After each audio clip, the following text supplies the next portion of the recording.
Selon toi, quelle est la traduction française du verset suivant? وَيُبَشِّرَ الْمُؤْمِنِينَ الَّذِينَ يَعْمَلُونَ الصَّالِحَاتِ أَنَّ لَهُمْ أَجْرًا حَسَنًا. S'agit-il de la traduction en vert ou celle en rouge?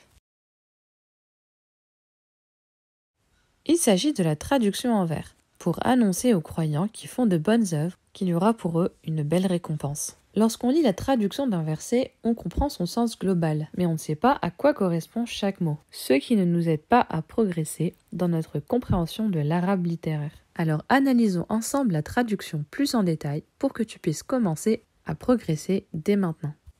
Ici, la préposition pour n'apparaît pas dans le segment arabe. Parfois, quand on traduit, les éléments sont déplacés. Ici, le pour se trouve dans la première partie du verset et qui n'est pas présente ici. On commence donc par le verbe annoncer. En français, le verbe apparaît à l'infinitif, mais en arabe, yubashira est conjugué à la troisième personne du singulier masculin. El-mu'minin correspond aux croyants. En arabe, nous avons l'article el qui se traduit par le, la ou les. L'article n'est pas visible en français puisqu'il est renfermé dans la préposition au, aux. El-ladhina signifie ceux qui. Au milieu d'une phrase, il est souvent traduit simplement par qui, le pronom relatif. Ya'maloun est le verbe faire à la troisième personne du pluriel masculin. Il correspond donc au verbe font. As-salihat, ce sont les bonnes œuvres. Encore une fois, l'article el n'est pas traduit dans son sens général, car la traduction est améliorée.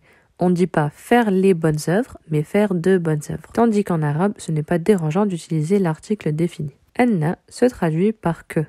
Le segment il y a en français est un ajout qui est indispensable en français. En revanche, il est sous-entendu en arabe, c'est souvent le cas, tout comme le verbe être au présent, qui ne se matérialise pas en arabe. Lahum se traduit par pour eux. On a l'impression que c'est un petit mot, mais en fait, il s'agit de deux mots à l'intérieur d'un seul. La, qui est en fait la préposition li, et qui a le sens de pour. Hum désigne la troisième personne du pluriel masculin, donc lahum pour eux.